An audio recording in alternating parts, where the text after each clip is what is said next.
Andrew Drury, who has been to these camps, has talked to these women, interviewed Shamima Begum several times.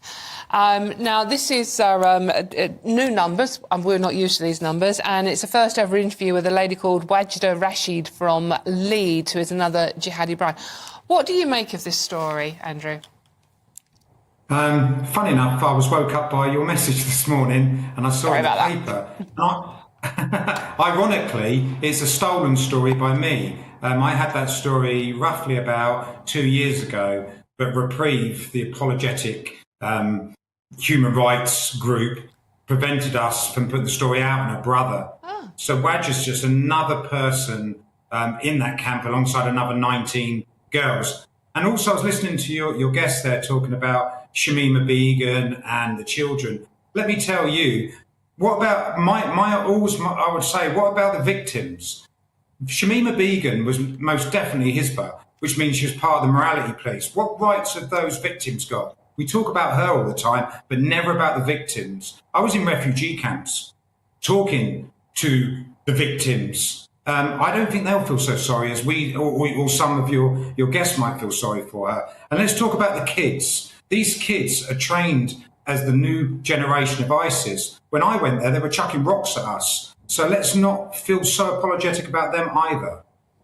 Andrew, what do you make of the fact that America have put pressure on us to take these jihadi brides and their children back? The director of the camps in question are putting pressure on us to take them back. What do you make of that attitude?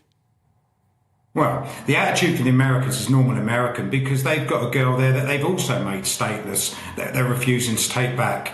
So it's a bit ironic that they've come out and said we should take ours back because Shamima's best friend was an American citizen. So maybe they should take theirs back too, if that's what their case. Look, I base my feelings about Shamima about actually knowing her.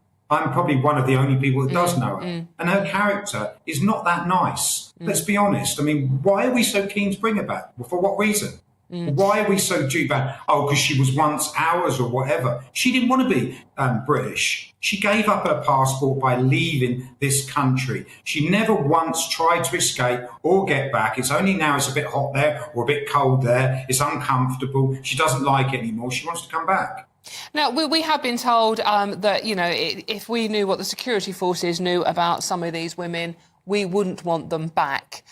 Do you think they would be a threat to the British public?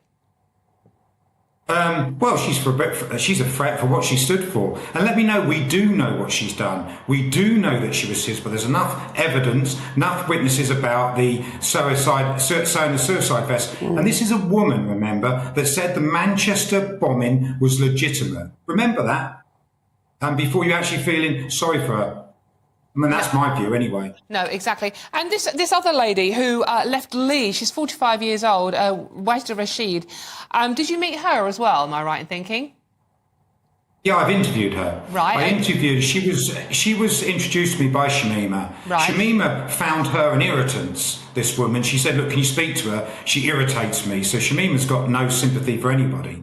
So this woman come up with me. She's got shrapnel in her neck, travelling to her brain. The likelihood she will die in that camp if she doesn't get help. Because in the summer, the metal inside her neck heats up and in the cold, it freezes and she fits. The sad news is she's got a boy called Adam, who's 7 years of age, who will also be the first stateless orphan.